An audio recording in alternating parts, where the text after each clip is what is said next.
신종 코로나 바이러스 감염증 기세가 꺾이지 않고 있습니다. 한겨레 라이브는 오늘도 정확하고 신뢰할 수 있는 뉴스와 정보를 준비했습니다. 중국 상황 먼저 살펴보겠습니다. 베이징 연결합니다. 정인환 특파원. 네, 안녕하십니까.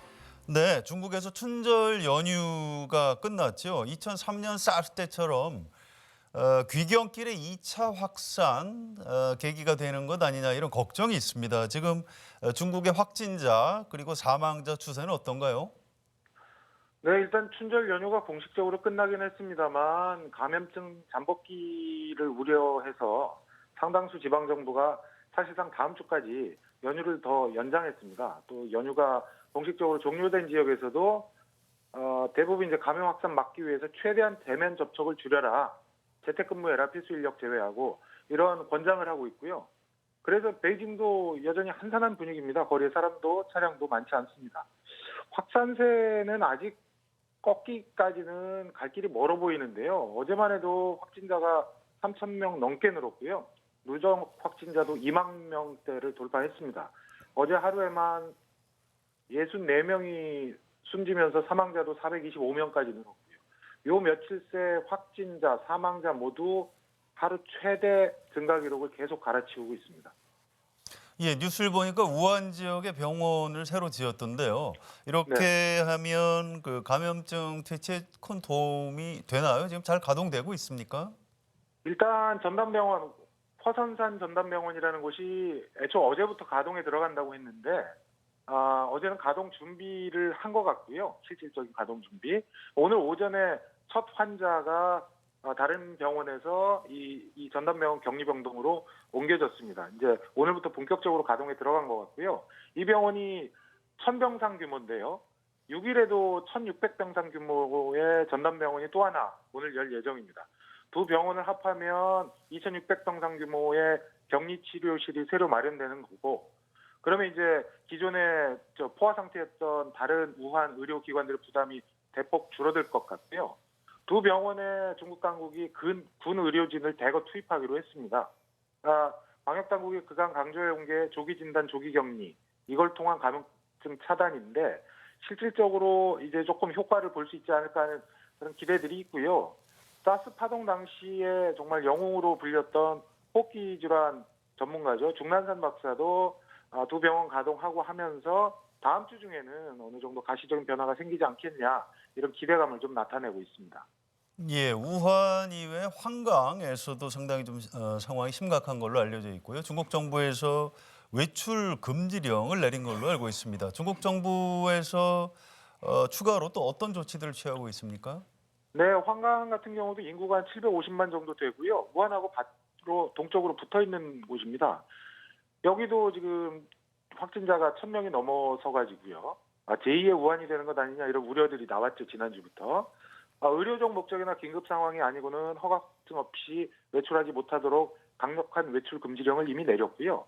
가족 가운데 한 명만 사전에 지정해서 이 사람에게 허가증을 주면 이 사람이 이제 이틀에 한 번 외출해서 생필품을 조달할 수 있도록 이렇게 하고 있습니다. 황강처럼 강제적인 조치는 아니지만 오늘 항저우시도 비슷한 조치를 취했는데요.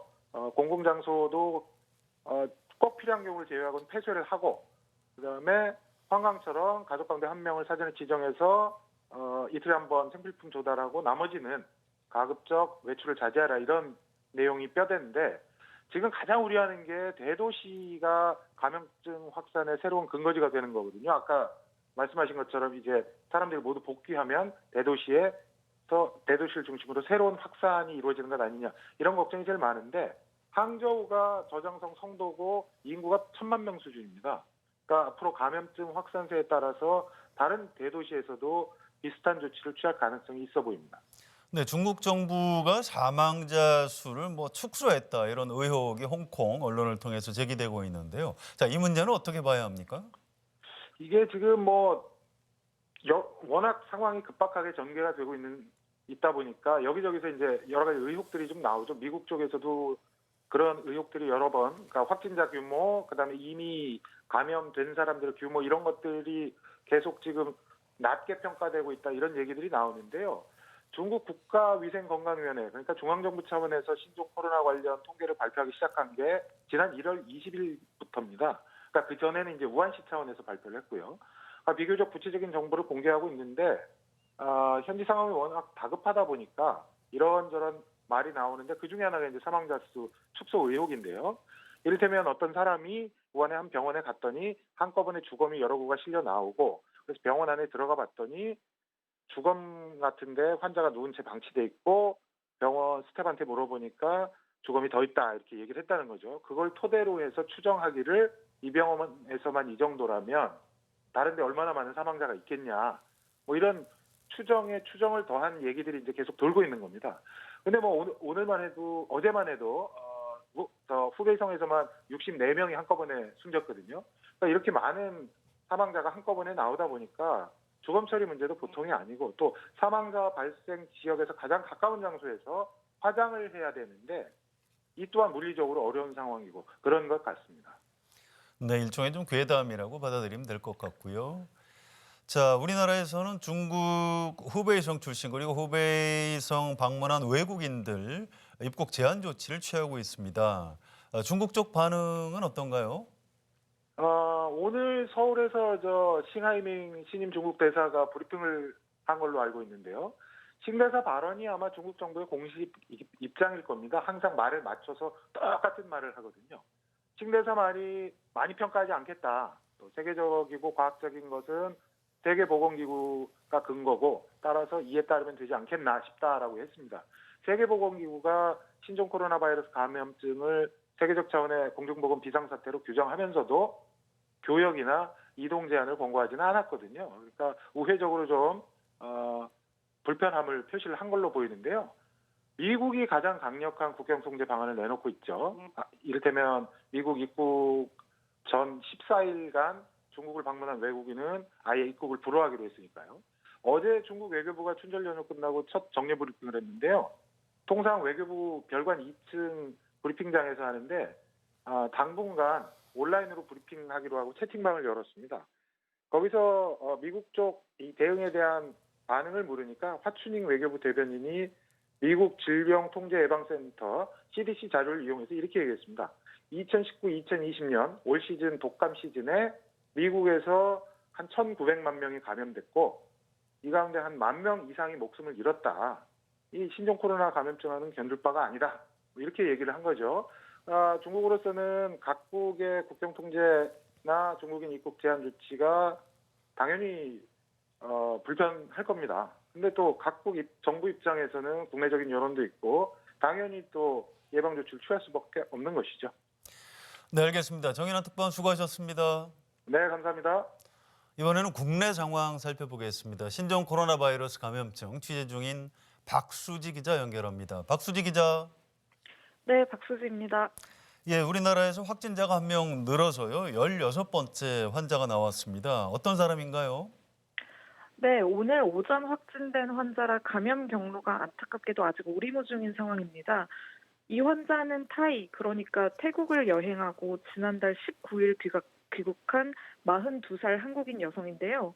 귀국한 지 엿새 만인 지난달 25일 저녁부터 오한 증상이 시작돼 치료를 받다가 어제 전남대병원을 찾았다고 합니다.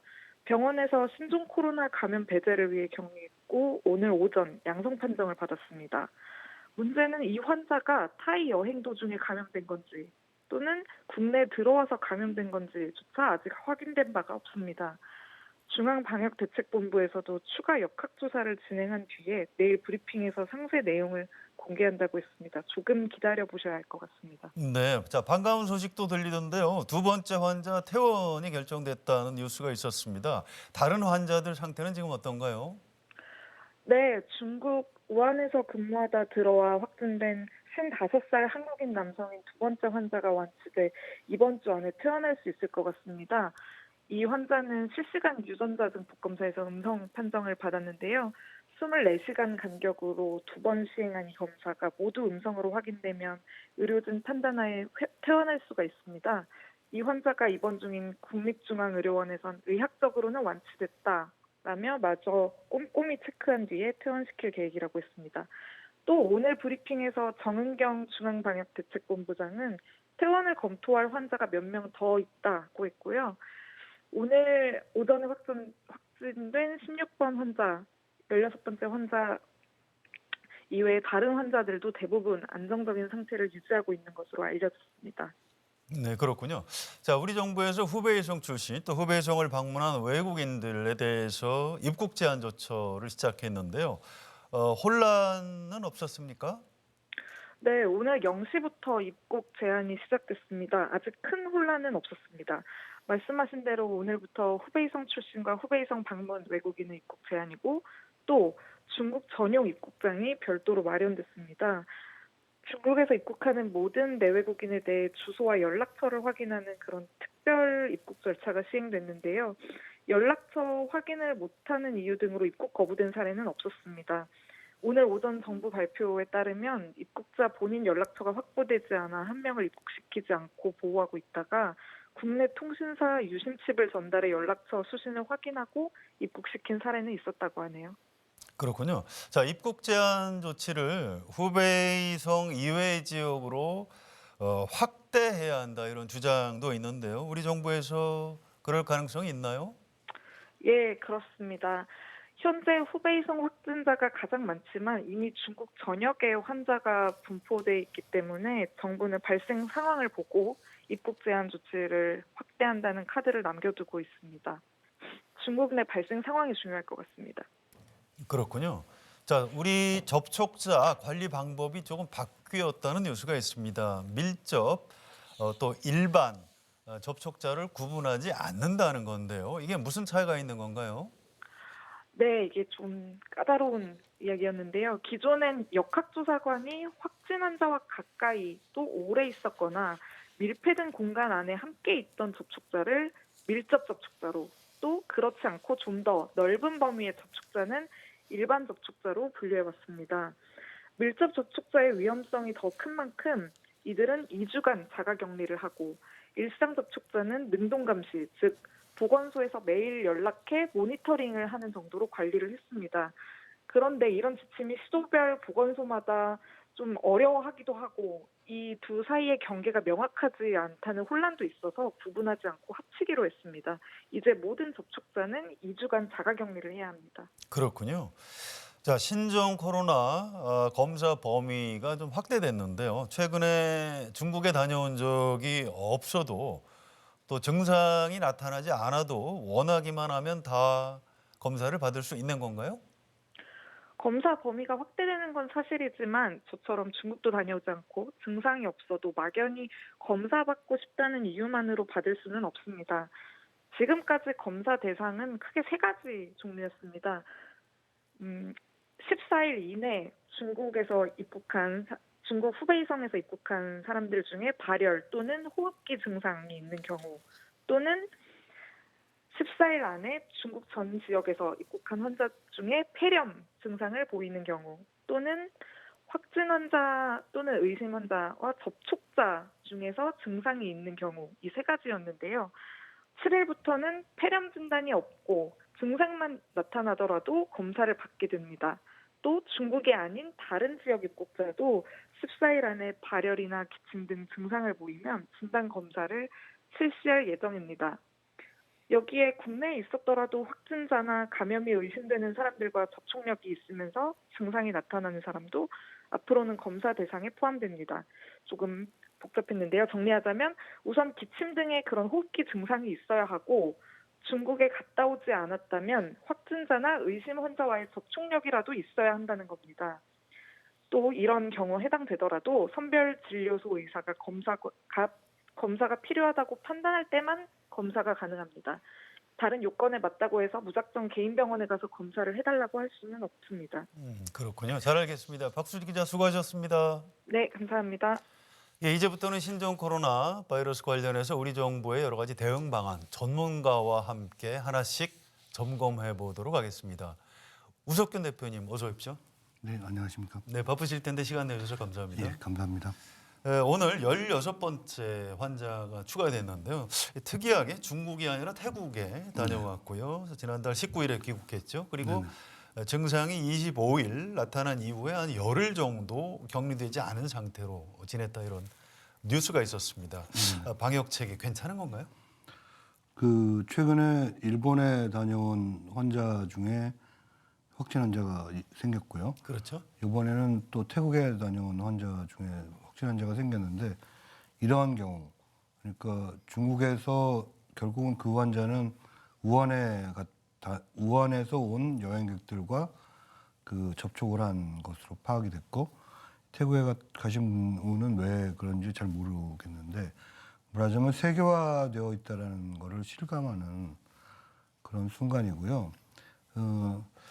이게 방역 체계로서는 좀 막기 힘든 뭐 이런 상황이 아닐까 이렇게 생각이 되고 상당히 이 현재 방역 체계의 문제라기보다는 이 코로나 바이러스가 이제 팬데믹이 되면서 이게 상당히 넓어진 방역 체계의 어려움 이런 것들을 말하는 것 같습니다. 불가피한 측면이 있는 거군요. 네네. 알겠습니다. 자, 두 번째 환자가 이제 퇴원을 할 것 같은데요. 퇴원을 한다는 것은 앞으로 바이러스를 옮길 가능성이 없다 이런 의미인가요? 네, 이제 뭐 완치라는 개념을 얘기하는 거고요. 네. 거기다가 이제 뭐 24시간 내에 몸에 바이러스가 좀 있느냐 이런 것까지 다 검사를 해서 없다고 판정이 났는데도 불구하고 아직까지 좀 더 두고 보자 뭐 이럴 정도로 조심을 하시고 계신 걸 보니까 그렇게 걱정은 안 해도 될 것 같습니다. 안심해도 된다 그런 말씀이시고요. 자, 최근에 좀 약간 특이한 뉴스가요. 신종 코로나 바이러스 감염증을 치료하는데 뭐 에이즈 치료약을 사용했다 이런 뉴스가 있었어요. 굉장히 혼란스러운데 이게 어떻게 된 겁니까? 아, 네. 에이즈 치료제라고 하니까 이제 마치 특별한 것처럼 보이지만 에이즈 치료제는 이제 바이러스 치료제 중에 많은 치료제가 에이즈 치료제로도 쓰입니다. 그러니까 타미플루, 그러니까 오셀타미비어인데 이제 우리나라에선 타미플루로 많이 알려진 그 타미플루와 인터페론, 뭐 백혈병이라든가 뭐 이런 여러 가지에 쓰는 인터페론 네. 이게 항바이러스 치료제 면역 뭐 그런 치료제이기도 하고요.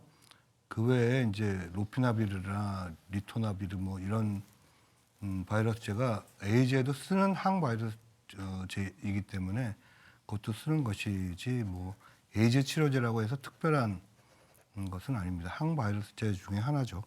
그렇군요. 자, 이번에 코로나 바이러스 감염증이 중국에서 발생을 했고요. 아주 또 특이한 게 사망자가 중국에서만 굉장히 많이 나오고 있고 다른 나라는 거의 없는 걸로 나타나고 있는데 이게 왜 이런 겁니까? 뭐 이 중국의 경우에 이제 뭐 여러 뭐 사실 뭐 굉장히 여러 얘기가 있지 이게 않습니까? 괴담이 좀 있죠. 예, 예, 예. 중국 사람들 식습관에 문제가 있다 이런 얘기도 네, 있고요. 뭐 첫 번째 중국의 식습관 때문 아니냐라는 얘기가 있는데 사실은 박쥐를 먹는다고 박쥐에서 직접 먹는 것은 사실은 이 코로나 바이러스에서는 박쥐에서 직접 먹는 건 아니고요. 중간에 이제 메르스 같은 경우는 박쥐에서 낙타라는 게 있었고요. 그다음에 사스 같은 경우에도 박쥐에서 중간에 이제 사양 고양이라는 것들이 있었죠. 네. 근데 이번의 경우에는 박쥐에서 뭐가 중간에 있는지 잘 모르는 그런 셈이고요. 뭐 뱀이라는 얘기도 있었지만 뱀은 그 포유류가 아니니까 뱀의 가능성은 좀 적다고 전문가들은 얘기하는데 따라서 식습관이라고 하면 우리나라 사람들도 만만치가 않아서 아, 그렇죠.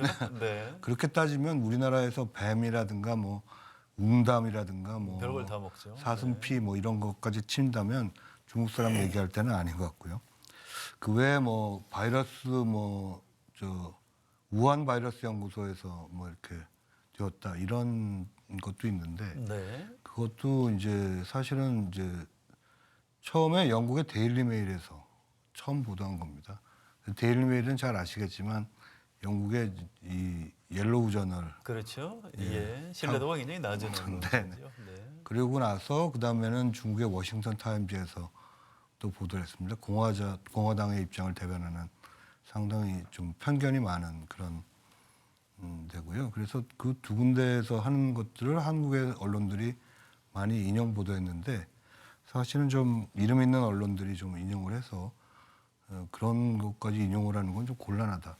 이런 생각이 들고. 그렇군요. 근데 사망자가 많은 이유는 뭘까요? 네. 근데 이게 중국에서 사망 사례뿐만 아니라 이게 확 이렇게 엄청나게 번진 이유는 네. 사실 중국의 이 방역 체계나 이런 것들은 좀 문제가 있다고 봐야 하죠. 그리고 중국의 위생이라든가 방역 이런 것들은 문제가 있는 것은 분명합니다. 또 하나 이번에 한꺼번에 천병상 뭐 몇천 병상 이런 병원을 지었다라는 것 자체가 중국의 의료 체계가 지금 시장화가 굉장히 많이 되어 있습니다.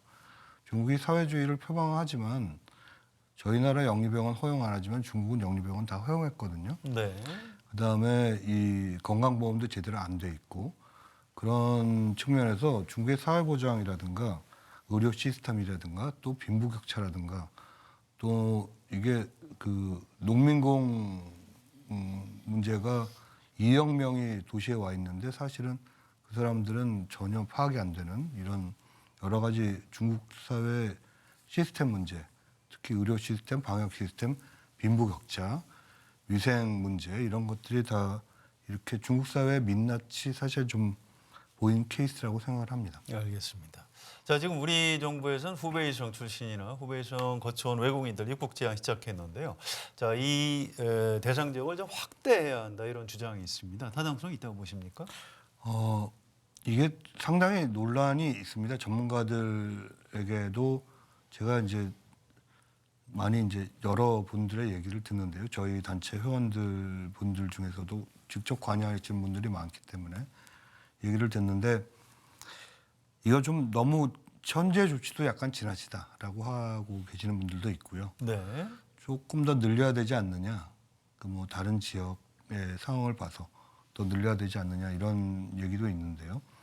그 늘려야 된다는 얘기는 이게 중국의 후베이성에서의 감염으로만 지금 그치는 것이 아니라 다른 지역의 지역사회 감염으로 이미 번졌다. 그러니까 다른 지역사, 중국의 다른 지역도 지역마다 좀 확대를 하는 게 이 상황을 정확하게 보면서 좀 확대를 하는 게 필요하다라는 의견도 있고 다른 한편으로는 우리나라의 15명, 이제 16명째는 이제 차치하고라도요. 15명은 다 1차 감염이고 다 후베이성에서 온 것 아닙니까? 그리고 거기서 2차 감염이 된 사람, 2차 감염, 3차 감염 된 사람이 5명밖에 안 됩니다. 네. 그리고 꽤 됐죠. 2차 감염, 3차 감염이 그렇죠. 일어난 네. 일들을. 이렇게 보면은 후베이성 외에 더 다른 지역까지 확대하는 것이 지금 우리나라 상황으로만 보면 그것이 의미가 있느냐 이렇게 반론을 하는 분들도 있거든요. 그렇군요. 그랬을 때 현재 정부의 태도는 약간 좀 약간 앞서가는 그렇게 해서 이제 중국에서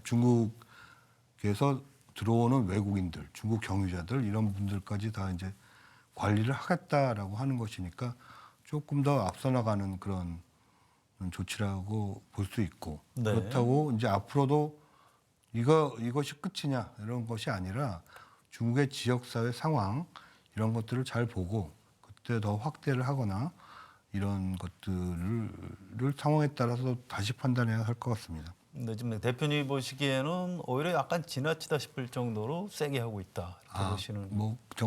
그렇게 이런 의견도 있고 저런 의견도 네, 있다라는 다양한 것이고요. 의견이 있다. 근데 저 개인적으로 보면 이 정도는 약간 좀 선제적인 조치가 좀 있지 않은가 이런 예. 생각을 좀 합니다. 알겠습니다. 자, 우리 정부에서 이제 접촉자를 나누지 않고 일원화해서 지자체 공무원들이 1대1로 관리하고 있고요. 또 검사 범위도 이제 확대를 하고 있고, 뭐 이런 그 정부의 어떤 대응 방안 이런 것들 어떻게 평가하십니까? 뭐 이것이 다 할 수만 있다면 참 괜찮은데요. 현재 우리나라 방역 인력으로 이런 것이 가능하다면 괜찮은데 네. 현재도 상당히 방역 체계에 무리가 가 있는 상황이라서 그 중국에서 들어온 분들을 모두 체크를 한다든가 이런 것들 누가 과연 체크할 거냐 그리고 누가 이제 또 이게 방역분의 문제뿐만 아니라 치료도 굉장히 중요합니다. 현재 이제 15명 다 안정돼 있다라고 얘기하는데 그 안정돼 있는 뒤에는 그 감염내과 선생님들이나 뭐 그쪽의 의료진들, 거기에 근무하는 간호사분들이나 이 보건의료에 그 노동하시는 분들, 노동자들까지도 다 이제 거의 초조금이 돼 있는 그런 상태에서 이제 같이 하시는 거거든요. 네. 이런 상태에서 이제 1대1로 관리를 한다든가 이런 것들이 방역 체계에 너무 과부담을 주지 않는 그런 선에서 돼야 하지 않을까 그런 네. 생각이 듭니다. 알겠습니다. 자, 이번 신종 코로나 바이러스 다른 건 몰라도 이 전염성은 굉장히 강한 것 같은데요. 좀 궁금한 게 무증상 감염이라는 거 하고요. 잠복기 감염이라는 게 뭐 어떤 차이가 있는 겁니까? 그러니까 간단히 말해서 잠복기 감염은 없고요. 잠복기라는 거는 이제 증상이 아예 없어야 되는 것이죠. 근데 네. 임상적으로 증상이 아직 나타나지 않는, 그러니까 서브클리니컬이라고 얘기를 하는데요. 그 무증상이라기보다는 초기 증상. 초기 증상. 뭐 그러니까 본인도 증상이라는 게 사실 또 주관적인 표현이기 때문에. 내가 아프다고 네. 느껴야죠. 근데 이제 이 초기 증상이 있으면 잠복기는 아니고요. 이제 잠복기는 지난 잠복기 때 감염은 없고요.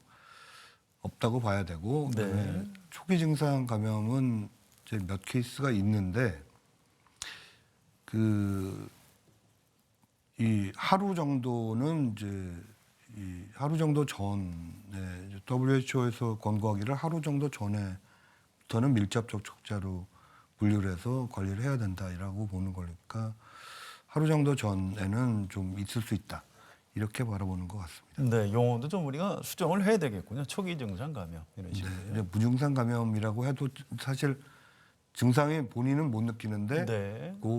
그날부터 하루 전까지는 감염 가능성은 있다라는 것이니까요. 네, 알겠습니다. 근데 이제 굉장히 코로나 바이러스로서는 그 사스나 메르스 때로 보면은 이것은 굉장히 드물다라는 것이니까 고려는 해야겠지만 이 방역상에서 너무 이걸 강조할 필요는 없지 않을까 이렇게 생각합니다. 지금 접촉자가 1,000명을 막 넘어서고 있는데요. 이게 참 궁금합니다. 이게 도대체 어디까지 이 방역 체계를 갖춰야 하는 건지, 이게 뭐 공공의료가 지금 우리가 부족한 건지, 아니면 너무 좀 지나치게 1대1 관리까지 하고 있는 것은 아닌지, 이런 부분에 대한 궁금증이 있어요. 어떻게 보십니까? 감염 관리 방역 부분 이런 곳에서는 이미 과부하가 많이 걸려 있는 상태고요. 예. 근데 이게 이제 사실 메르스 때 이미 한번 저희가 리허설이라 할까요? 뭐 뭐 겪었죠. 예, 예, 그렇습니다. 한번 엄청나게 겪었죠. 그때는 네. 이제 한국에서만 또 이런 일들이 있어서 외국에 나가면 한국인이라고 또 이제 나가면 이제 문제가 되는 네. 그런 거꾸로의 그런 경우가 있었는데요. 그때 이제 관련 인력과 시설 장비를 확충하겠다고 양당 모두 공약을 했었습니다. 그 당시에 이제 그 당시에 집권당이라든가 지금 집권당이 된 이제 민주당이라든가 네. 다 공약을 했었고요. 지금 민주당도 그 당시에 중앙감염병 전문병원 이런 걸 짓고 5개 권역별로 전문병원을 짓겠다 이렇게 공약을 했었습니다. 근데 그 중앙감염병 전문병원 권역별 지역 거점 권역별 전문병원 뭐 하나도 짓지 않았고요. 그렇죠. 하나도 안 지었네요. 네. 그다음에 또 이 정부의 공약, 문재인 정부의 공약 사항이 권역별 지역 거점 병원을 짓겠다, 공공병원 확충하겠다 이런 공약이 있었는데 네. 이 정부 들어서서 지킨 거가 하나도 없죠. 국가지정음압병상이 좀 상당히 늘었는데요. 그거는 박근혜 정부 때 는 겁니다, 사실은. 문재인 정부에서는 더 늘린 게 없고요. 그래서 인프라라든가 이런 것들이 상당히 부족하고 또 하나는 이런 감염에 대한 인력, 방역에 대한 인력 이런 것들이 충분히 돼야 되는데 감염내과는 사실상 인기가 없는 과예요. 인기가 없죠. 네. 예. 그러니까 뭐 소화기 내과라든가 뭐 이런 저희 의사끼리 얘기지만 뭐 별로 지원해서 감염내과로 뭐 개원해가지고 뭐 별로 돈을 벌긴 어렵죠. 그래서 네, 그렇습니다. 감염내과는 사실은 이제 공공성이 어느 정도 이 담보가 되어야 하는 과인데 그러니까 사람들이 많이 없습니다. 그러니까 이 시설이 많이 있다고 해도 별로 지을 수가 없고 또 지역으로 가면은 그 지역에서는 더욱더 전문가를 구하기가 힘들거든요.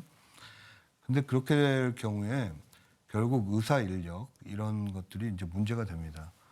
의사 인력도 또한 그 공공적인 분야에서 특별히 더 공공적인 분야에 이렇게 지원을 하고 또 지역에 이렇게 지역에서 근무를 할 그런 의료 인력들이 필요한데요. 네. 그런 의료 인력을 지을 수 있는 거가 최근에 이제 국립공공의과대학이라든가 또는 뭐 다른 뭐 이 진보 정당의 그 공약 중에 보면은 뭐 저희 단체도 뭐 이런 걸 주장하기도 하지만 이 국립대학의 의사 정원을 좀 늘려서 네. 그 의사들은 이제 그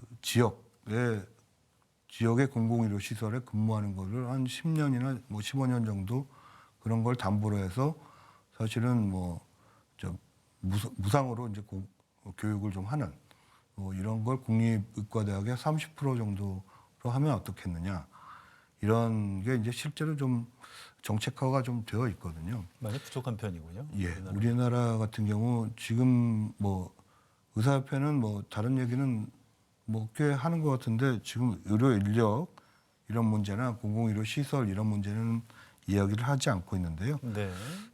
이런 공공의료에 실제로 종사할 의료 인력 문제, 그 의사뿐만 아니라 간호사들 또 그 외에 이제 여러 인력들도 다 마찬가지고요. 공공의료 시설 이런 것들이 다른 나라 공공의료 시설은 뭐 70% 가까이 되는데 우리나라는 지금 10%밖에 안 되니까요. 이 부분을 확실히 늘려야 되지 않을까 이렇게 생각합니다. 네, 알겠습니다. 앞으로 인의협에서 또 그런 말씀 많이 해주시고요. 저희 한겨레 신문에서도 열심히 보도하도록 네, 하겠습니다. 감사합니다. 자, 우리 국민이 가지고 있는 어떤 불안감 같은 게 있을 겁니다. 우리 정부에서 중국 전역에 대한 여행 경보를 철수 권고 이렇게 했다가 검토하겠다 이렇게 좀 초기에 우왕좌왕 한 순간이 있었어요. 이런 문제가 좀 재발하지 않으려면 우리 정부가 어떻게 해야 한다고 보십니까? 결국 거버넌스 문제라고 생각이 되는데요. 결국 리스크 커뮤니케이션과 그러니까 위험 소통 그리고 이제 지역사회 참여 이런 부분들에 대한 것들이 세계보건기구에서 가장 강조하는 것들이 그런 것입니다. 그러니까 위험 소통에서 제일 중요한 점은 투명성 이런 것들이고 지역사회에서 단지 전문가들이 결정할 것이 아니라 네. 지역사회 여러 그 분야 사람들이 참여를 하고 또 지역사회 그런 것들이 하나하나 그 예를 들어 요번에 이제 뭐 전남 지역에 뭐 이런 문제들이 생겼으면 전남 지역의 여러 분야의 사람들이 어떻게 할 것인가 이런 것들을 다 얘기를 하고 이런 부분들이 다 이제 같이 되어야 되는데 이번 경우를 보면은 철수 권고로 했다가 뭐 몇 시간 만에 이제 검토 사항으로 바뀐 것을 보면은 이 누가 결정을 하는지 그리고 이제 마지막에 정치적 고려라든가 사회적 고려 여러 가지 다른 것들을 고려해야 될 텐데 그런 부분이 서로 안 맞았다라는 게 이제 그렇군요. 드러나 보인 거거든요. 이런 이제 이 거버넌스의 문제 이런 것이 하나 있고 또 하나는 위험 소통에서 그 어떻게 지금 결정이 되는 거냐, 지금 어디서 결정하고 있는 거냐 이런 거를 이제 뭐 그냥 그 반대하려고 먼저 반대하는 그런 차원에서가 아니라 정부가 정말 이런 결정은 이렇게 내려지고 있다라는 것의 투명성도 담보를 해야 되고 거버넌스를 좀 충분히 해야 된다 이런 생각을 합니다. 물론 예전에 박근혜 정부가 뭐 다 모든 걸 숨겼던 이런 것보다는 지금 훨씬 더 투명하죠. 그런 것들은 이제 과거 정부와 비교해서 그렇다 좀 잘했다는 거 말고 네. 말하자면 이 정부에서도 이 정부에서 그냥 독자적으로 판단할 때 그 국민들을 안심시키고 불필요한 이 공포심이나 이런 패닉 이런 것들을 유도하지 않도록 이런 혼란은 최소화해야 될 거라고 봅니다. 알겠습니다. 자, 지금 어린이집 문 닫은 데가 많고요. 일선 학교에서 뭐 개학을 미루고 이러고 있습니다. 자, 이런 건 어떻게 평가하세요? 글쎄요, 현재로서는 지역사회 감염이 아까도 말씀드렸지만 우리나라에서 1차 감염이 10명이고 5명이 지역사회 감염이었지 않았습니까? 그렇습니다. 5명도 굉장히 가족들 그다음에 그 외에 뭐 아주 밀접한 다시 이제 밀접 감염이 이제 범위가 이제 최근에 바뀌었는데요. 어쨌든 그런 접촉자들 아주 소수의 경우인데 네. 이런 경우면은 학교나 개학이나 이 졸업식 행사 이런 것들을 취소하는 건 약간 좀 불필요하지 않을까. 일부 대학에서는 중국인 유학생 좀 들어오지 마라 이런 얘기를 하고 있는데 이거 어떻게 보세요? 글쎄요. 뭐 이것도 이제 충분히 고려를 하셔서 결정을 하셨겠지만 중국에서 볼 때 중국의 아까 정인환 기자님이 이제 중국 상태가 어떤지 말씀하셨지 않습니까? 예. 그랬을 때 중국에서 지금 들어오지 못하게 하면 앞으로 아예 안 들어올 수가 있나요? 말하자면 앞으로 이거 어떻게 할 거냐? 예. 몇 주 지나면은 중국에서 상태가 완전히 좋아진다든지 뭐 이런 상태가 될 거냐라는 거는 좀 의문이거든요. 그러니까 알겠습니다. 중국에서는 지금 막 늘어나고 있는 중인데 중국 유학생이라고 해서 지금 들어오지 않게 하는 거는 지금 정부에서 시행하는 조치가 있지 않습니까? 네. 중국 경유생이나 중국 거주하는 분들이 들어오면은 14일간 감시를 한다든가 이렇게 해서 이제 중국 분들을 관리를 하겠다는 거 아닙니까? 그렇습니다. 그런 걸로 충분하지 않을까 이렇게 네. 생각을 합니다. 알겠습니다. 자, 이게 신종 코로나 바이러스 감염증 앞으로 이제 어떻게 될까요? 이게 언제쯤이 고비가 될 걸로 예측하십니까? 이런 질문에 대해서 사실 답이 그렇죠. 10일이냐 14일이냐 네. 이렇게 대답을 드릴 수 있으면 참 좋겠지만 사실은 신종 코로나 바이러스이기 때문에요. 이건 사실은 모른다가 정답일 듯합니다. 그러니까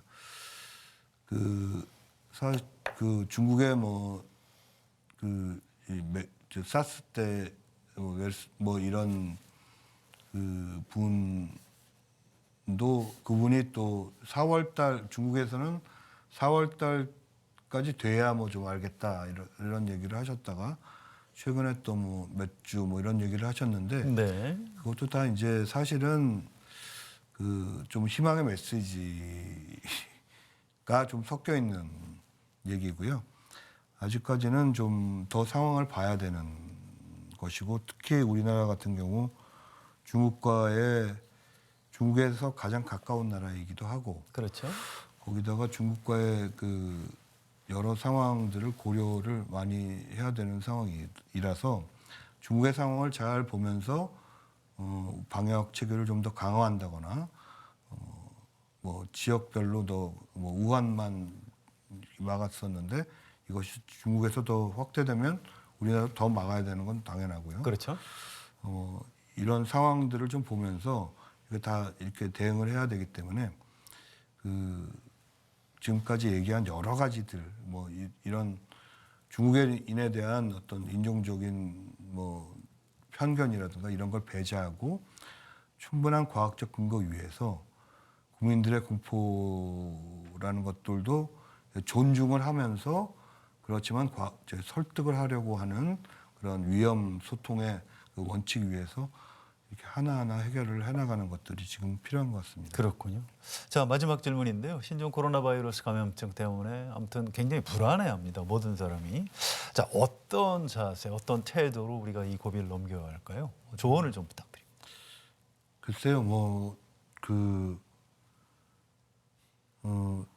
이게 결국 비말 감염입니다.